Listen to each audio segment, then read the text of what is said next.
Commander Zextal's three primary eyes narrowed as he studied the holographic display of the blue-green world rotating before him. The ship's ambient lighting cast an eerie violet glow across his scaled face, highlighting the contemptuous curl of his upper lip. "Another unremarkable world," he declared, dismissing the flashing amber warnings on his neural interface with an irritated flick of his elongated fingers. "Catalog it, and proceed with standard collection protocols." Lieutenant Vril, whose carapace still bore the iridescent sheen of youth, hesitated before responding. "Commander, the bioscan readings show anomalous neural complexity in the dominant species. Protocol 87 Alpha requires additional observation before." "Protocol 87 Alpha is for species with potential," Zextal interrupted, swiveling his command pod toward the young officer. "I've overseen 47 first contacts, Lieutenant. I know a primitive species when I see one." He gestured dismissively at the planet. "They still burn hydrocarbons for energy. They haven't even unified their political structures.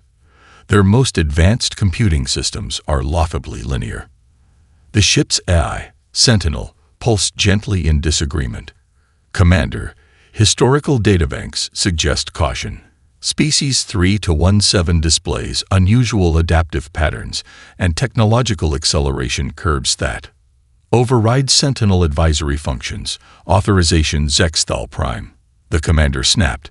He fixed Vril with a stare that made the junior officer's exoskeleton contract involuntarily. "Congratulations on your promotion, Lieutenant. You now lead the specimen collection team." 12 hours later, under the cover of Terra's night, 3 stealth landers descended toward a region the natives called Montana. Their quantum disruption fields rendered them invisible to the primitive electromagnetic detection systems the humans employed. The collection would be simple: acquire 5 specimens of varying ages and genders, perform preliminary invasive analysis, and return to the mothership before local dawn. Lieutenant Vril's voice crackled over the secure channel, uncharacteristic tension evident even through the translator. "Commander, these dwellings contain defensive implements unlike anything in our database. The bipeds possess chemical propellant weapons that—" "Are you telling me you're afraid of projectile technology?" Zextal laughed, the sound like stones grinding together. "Use your stasis fields. Follow standard procedure."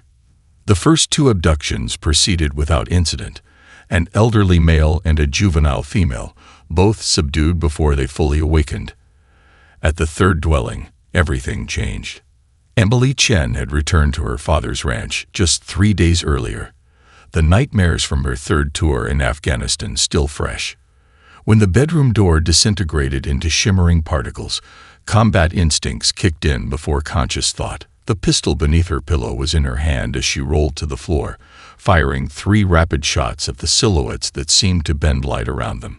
An alien shriek pierced the night as luminescent blue fluid sprayed across the bedroom wall.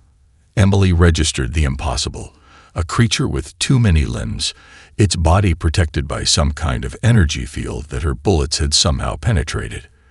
The second intruder raised a device, but Emily was already moving, muscle memory from years of close-quarters combat training taking over. "Contact resistance. Specimen is—" The alien's transmission cut short as Emily drove her combat knife through what she hoped was its throat, the blade slicing through unfamiliar anatomy with sickening ease.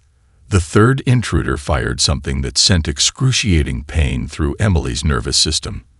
As consciousness faded, she heard the alien speak, its language somehow translating directly into her mind. "Extraordinary. It killed Vex and Moruthan.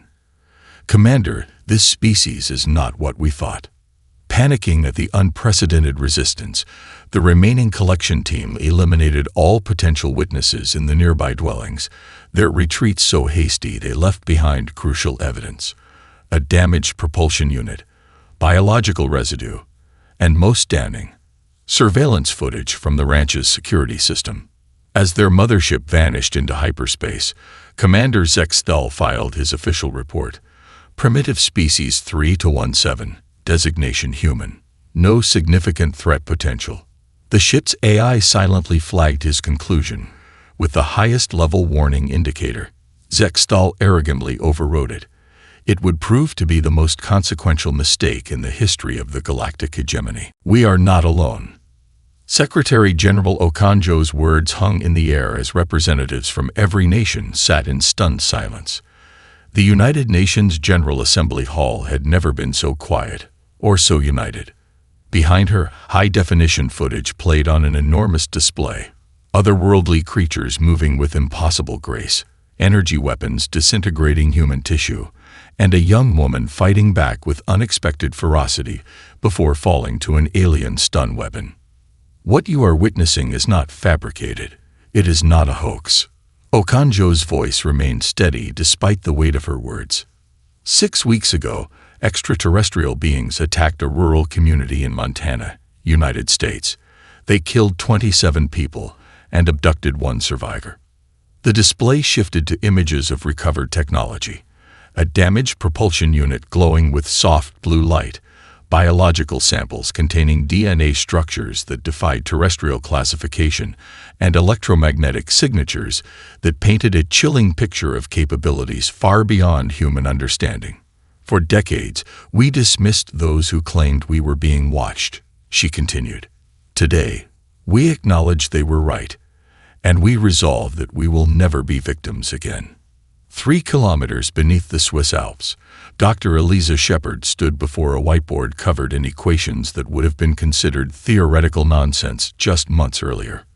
Around her, a team of scientists from 17 nations worked in unprecedented harmony, former academic rivals now united by existential urgency. The propulsion system manipulates quantum fields in ways I've only hypothesized, Shepard explained to the military observers.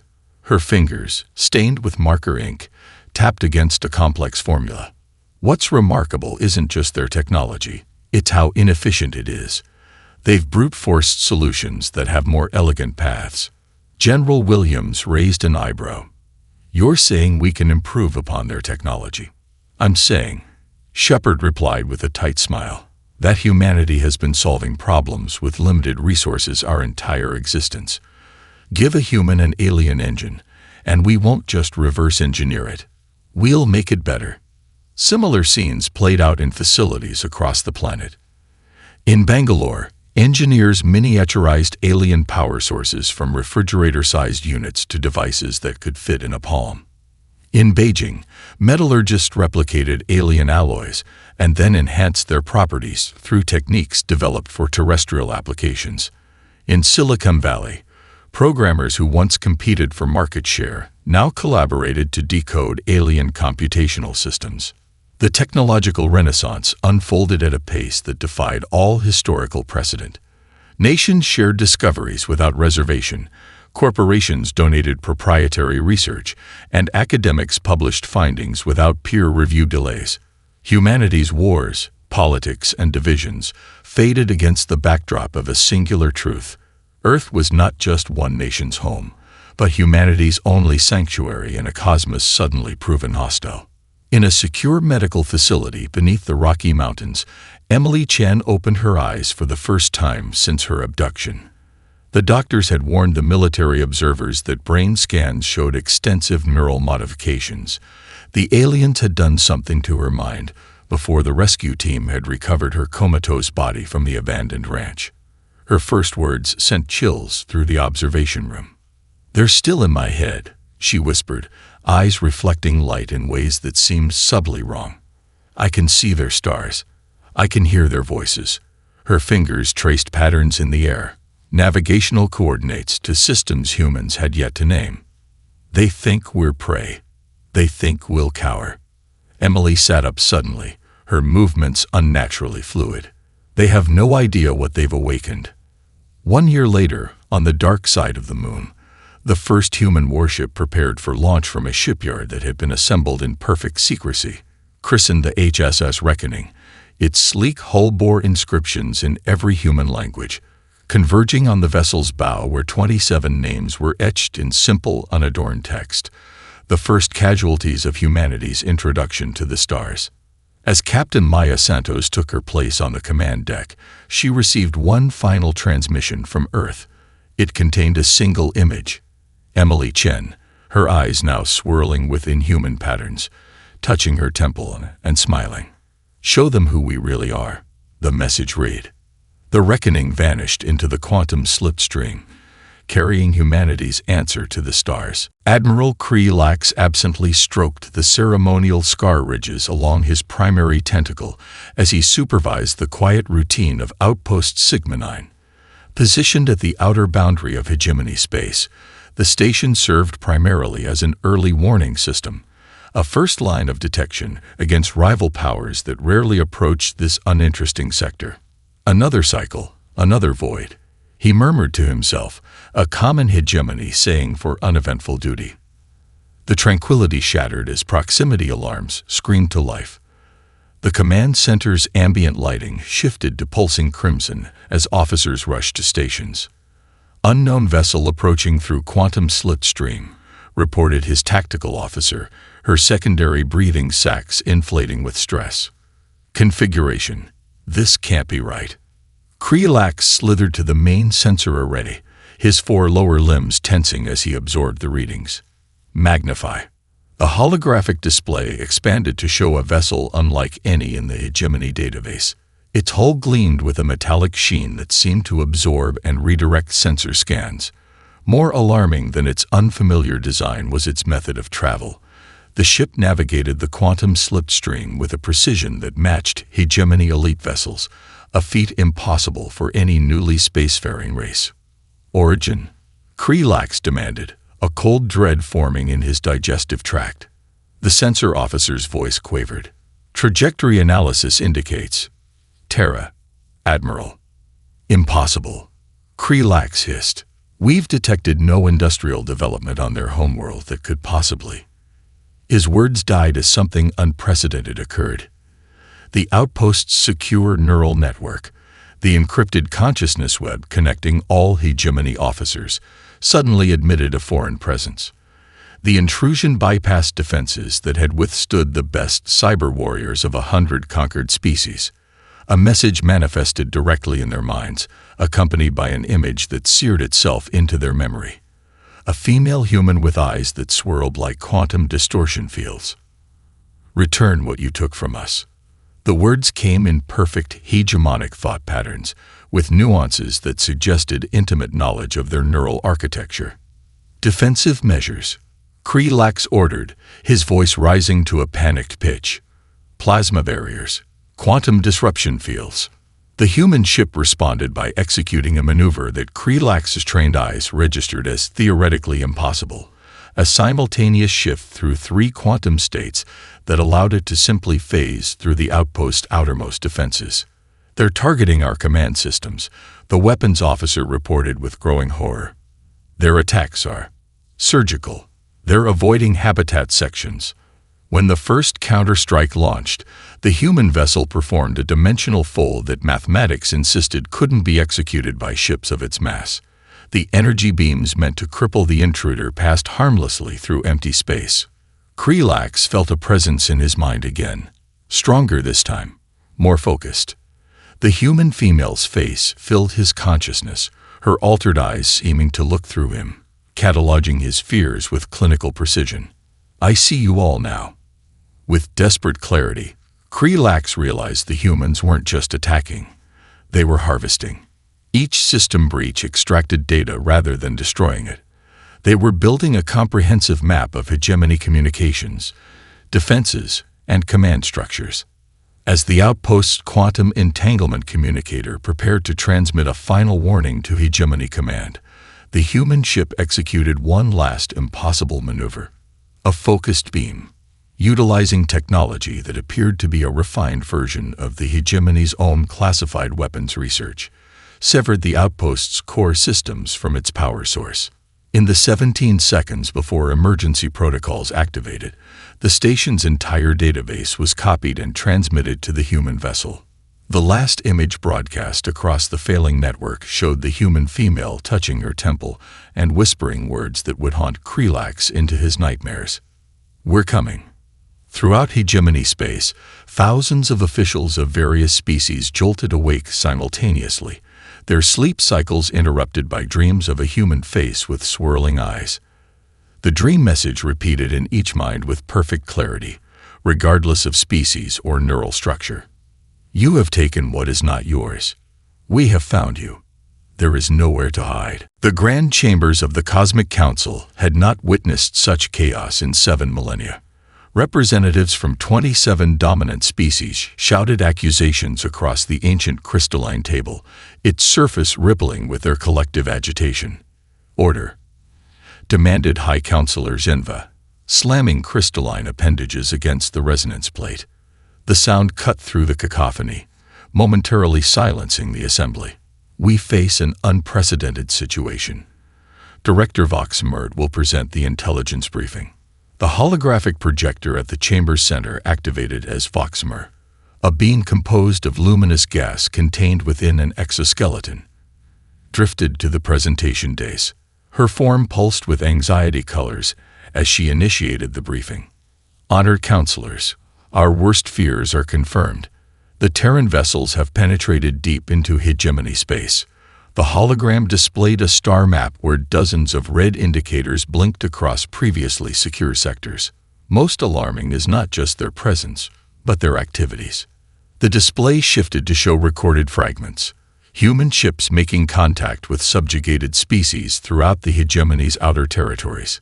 They're offering protection and technology in exchange for alliance. Voxmer continued, her luminosity dimming with concern. 7 previously loyal client races have already severed their ties to the hegemony. 3 more are in active negotiations. Councillor Drez, representative of the militant Faziri Dominion, rose on his hind limbs. This is obviously the work of rival powers. The Terrans are primitives. They could not possibly have achieved such advancement without outside assistance. We consider that hypothesis, Voxmer replied. Analysis indicates otherwise. The human technology bears hallmarks of our own designs, but with improvements. She projected comparison schematics that caused several counselors to emit involuntary distress pheromones. They didn't just copy our technology. They understood it, then made it better. Impossible, Drez snarled. Their species was pre-spaceflight mere cycles ago. And yet, countered the ancient Volith representative, speaking for the first time. Here we are, discussing their ships in our territory. The Volith's voice resonated with the wisdom of a species that had observed countless civilizations rise and fall. Perhaps we should ask, what catalyst could drive such explosive advancement? A heavy silence fell as understanding spread through the chamber. All eyes turned to the empty seat usually occupied by Commander Zexval's superior, who had been conspicuously recalled to their homeworld. At the barren Nebula trading post, a lawless haven frequented by the galaxy's outcasts, Captain Maya Santos of Earth Intelligence sat across from the insectoid Sixth-Theory Elder. The dimly lit chamber buzzed with the background chatter of a dozen species, most avoiding the table where human and insectoid negotiated. We need star charts and biological profiles of council races, Maya stated, sliding a small metallic cylinder across the scared table. The Sixth-Theory Elder's compound eyes reflected the cylinder with suspicion. Why would we betray the hegemony? Their retribution is comprehensive. This isn't payment, Maya explained. It's medicine. Nanite's program to cure the degenerative plague engineered by the hegemony to keep your people dependent. The Sixth-Theory's antennae stiffened in disbelief. Such technology would require intimate knowledge of our biology. Why help us? Maya removed her glove, revealing a hand covered in ritual scars matching the patterns of the Sixth-Theory resistance, markings that told of suffering and defiance.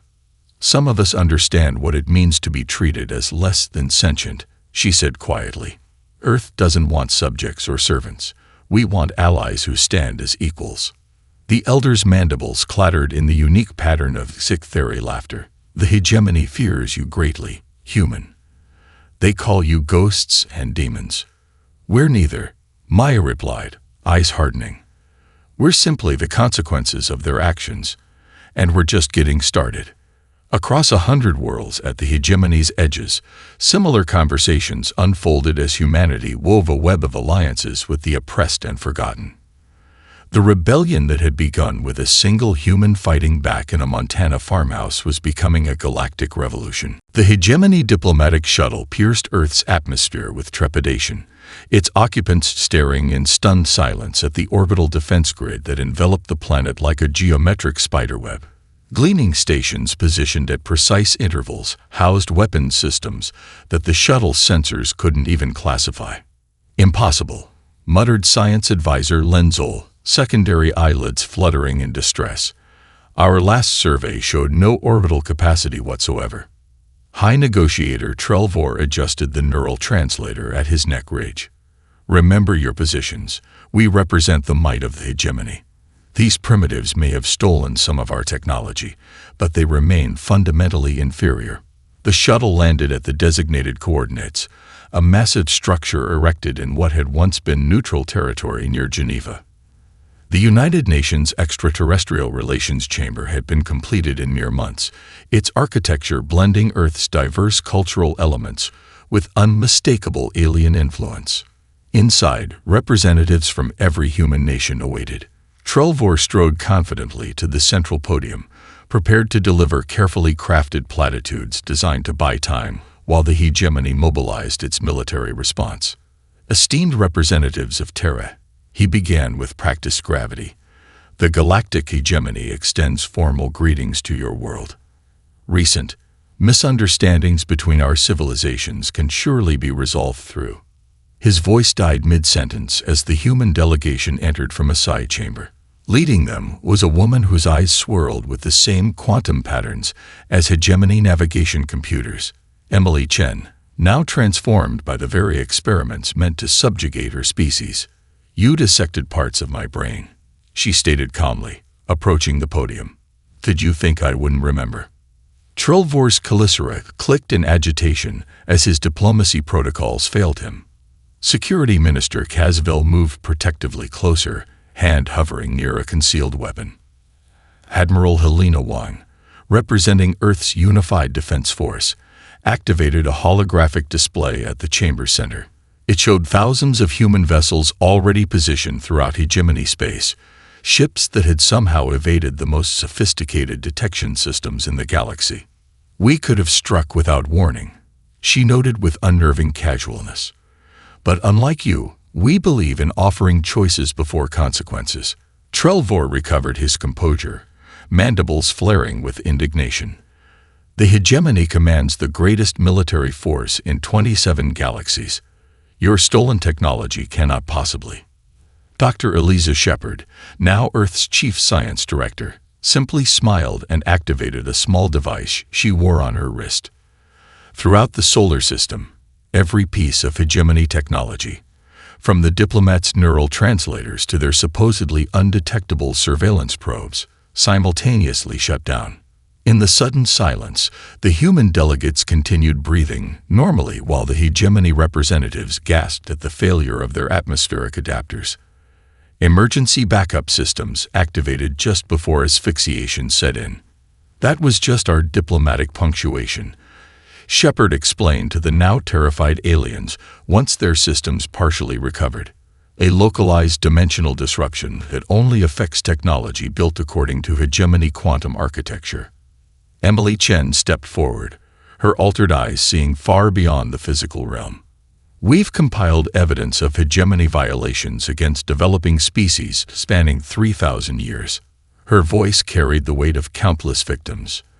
"Your crimes include genocide, enslavement, and deliberate sabotage of cultural development." The human delegation presented their terms with unwavering unity. Full acknowledgement of hegemony crimes, independence for all subjugated species, and a complete restructuring of galactic governance. "You have 30 days to consider our terms," Admiral Wang concluded. "After that, we will implement them ourselves, systematically and irreversibly." As the shaken hegemony representatives returned to their shuttle, they realized with growing horror that humanity hadn't just caught up to them technologically.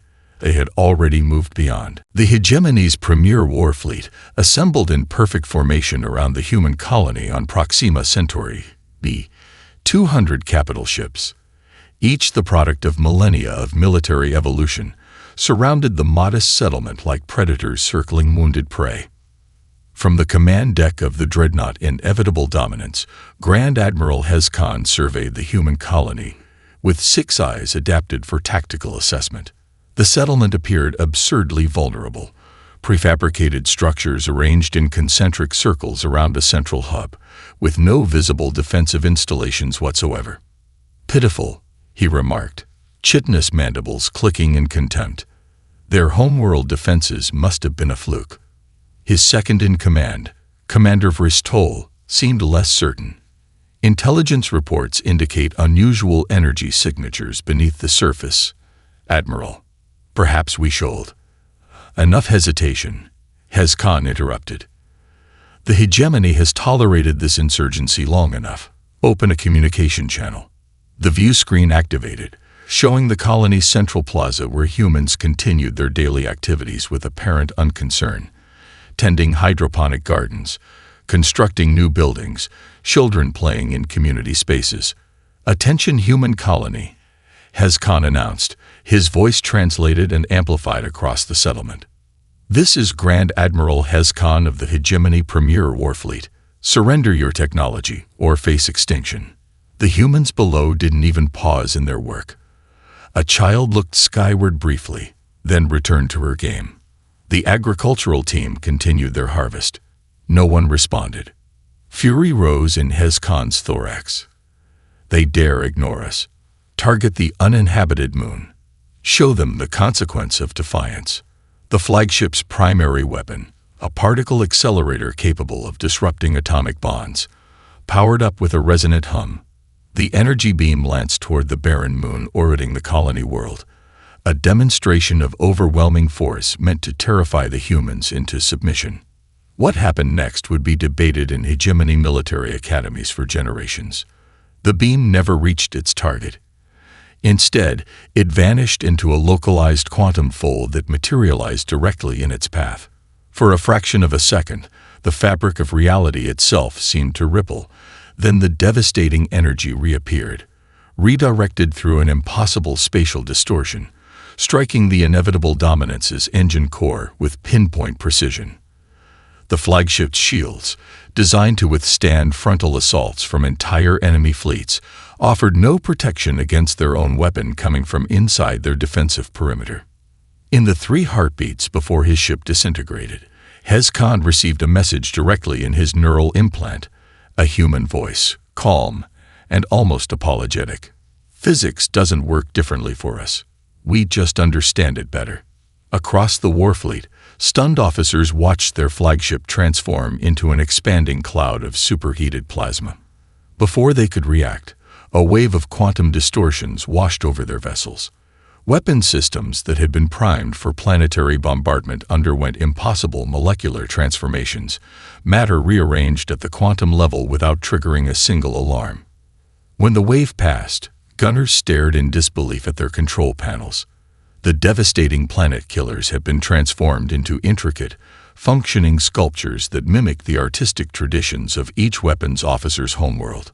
On the colony surface below, a single human figure finally responded to the remaining fleet. A woman stepped into the central plaza, her image projected onto every command deck. Dr. Eliza Shepard looked up at the armada with an expression not of fear or anger, but something closer to disappointment. "We could have destroyed your entire fleet just now," she stated simply. "But that would merely continue the cycle of violence your hegemony has perpetuated for millennia. Consider this a practical demonstration of our position. Your weapons cannot harm us, and we choose restraint despite your aggression." As the remaining fleet retreated in disarray, news reached them that would shatter the hegemony's power structure forever. 7 formerly loyal races had announced their independence and alliance with Earth. Most shocking was the defection of the ancient Volith, the hegemony's oldest member. When questioned by outraged council members, Ambassador Ixel of the Volith delivered an explanation that would echo through the corridors of power. We have spent millennia watching species evolve. Humans are something new. A race that advances through cooperation rather than conquest when given the choice. They offer protection without demanding subjugation. The hegemony, an empire built on the principle that power flowed from the strong to the weak, now faced a species that demonstrated true strength by choosing restraint when vengeance was within reach. The emergency broadcast pierced every communication channel across hegemony space simultaneously. It bypassed encryption protocols that had withstood the best hackers of 100 civilizations. It appeared on personal terminals, public displays, military communication systems, and even integrated neural interfaces, a technological impossibility that sent security experts into panic. Emily Chen, now Earth's ambassador extraordinary, appeared before the quadrillion sentient beings of the galaxy with perfect clarity. For each species, her message came in their native communication form. Audiovisual for some, pheromonal patterns for others, neural stimulation patterns for the wholly synthetic. The translation was flawless, with cultural and contextual nuances that made each recipient feel personally addressed. "We've accessed your complete historical records," she began, her transformed eyes reflecting knowledge beyond human origin. As she spoke, holographic evidence materialized in public spaces on 10,000 worlds. Archives thought forever sealed were exposed. Footage of genocide against 37 species, documentation of enslavement programs, biological warfare protocols designed to create dependency, and deliberate cultural sabotage of developing civilizations. "Your leaders have committed crimes against sentience itself," Emily continued, her voice neither angry nor accusatory, but weighted with the gravity of irrefutable truth.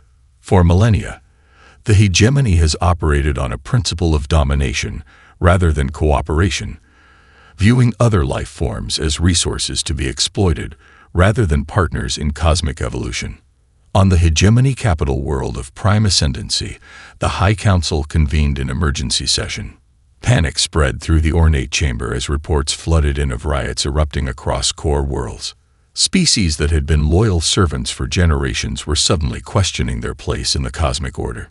"They're destabilizing our entire society," shouted Councillor Drez, his war carapace fully extended in threat display. "We must strike now with everything we have." The ancient Falleth representative, attending remotely since their species' defection, laughed, a sound like wind through crystal. "With what weapons, Councillor? Look outside your windows." Throughout hegemony space, military installations discovered their advanced weaponry had been transformed overnight. Planet killer cannons now generated harmonious energy fields that accelerated plant growth. Genetic warfare laboratories found their equipment reconfigured to cure the very diseases they had engineered. Emily Chen's broadcast continued, now addressing the hegemony leadership directly. "We present our final terms. First, surrender those responsible for crimes against sentient beings for rehabilitation under joint species supervision. Second, acknowledge the full sovereignty of all sapient species within your territory.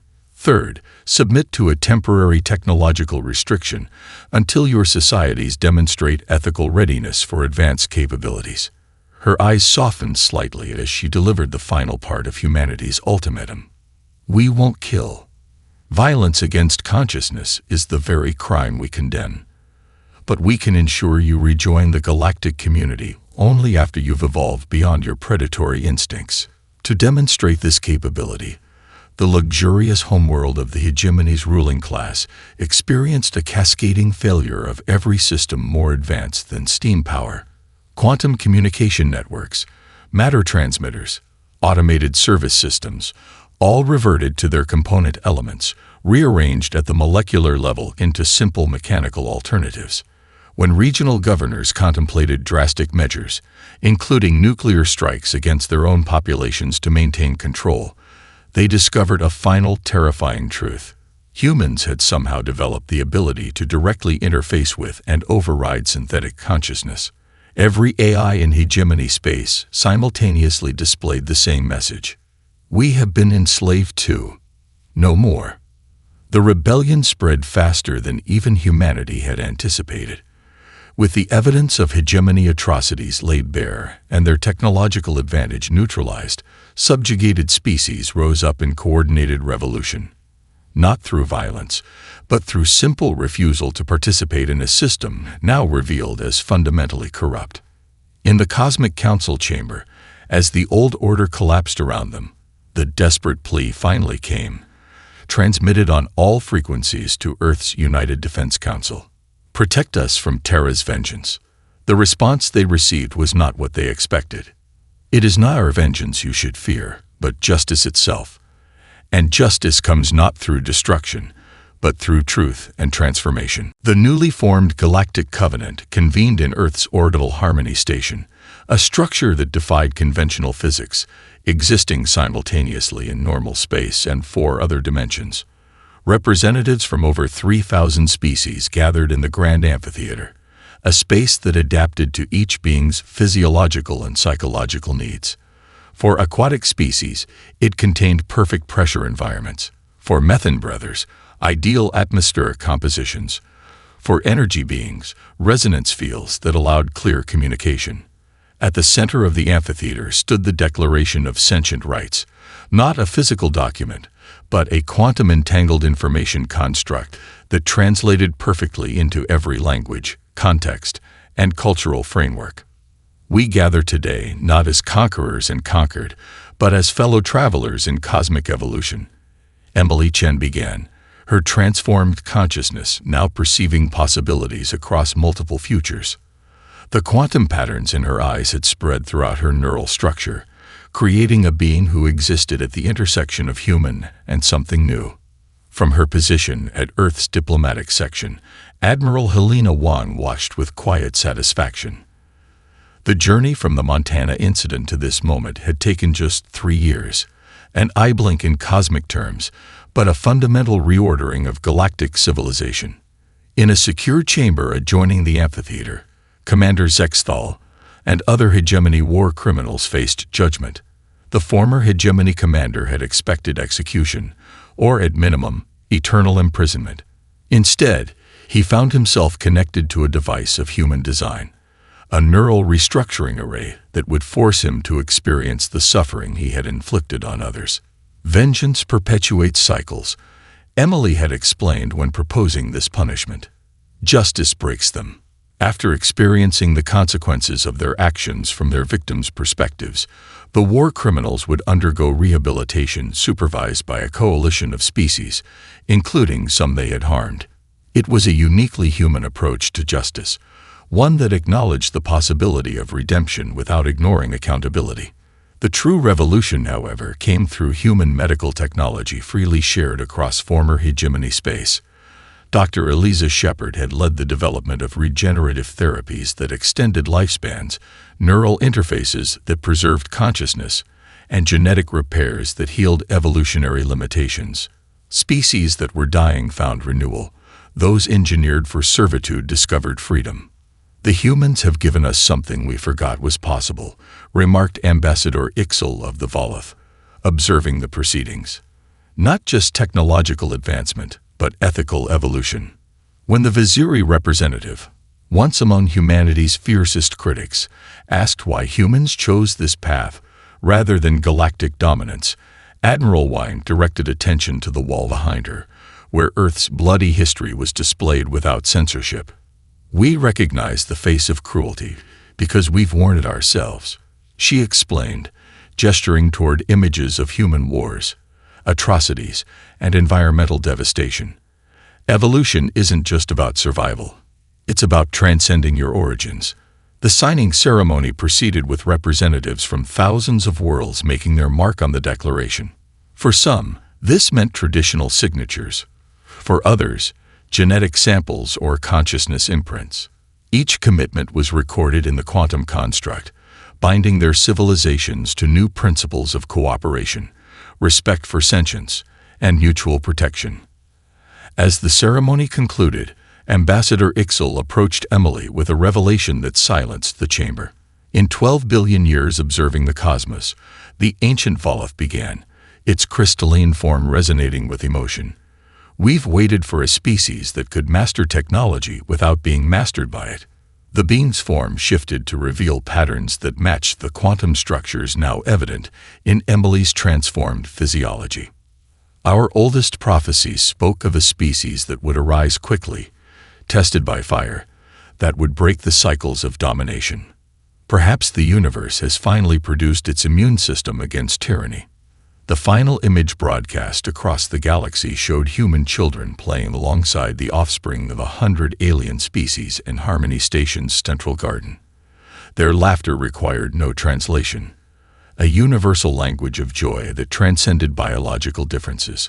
Among them moved Emily Chen, now something both more and less than human, watching possibilities unfold across probability streams. She had been the first to be transformed by alien contact, an unintentional catalyst that had forever altered humanity's destiny.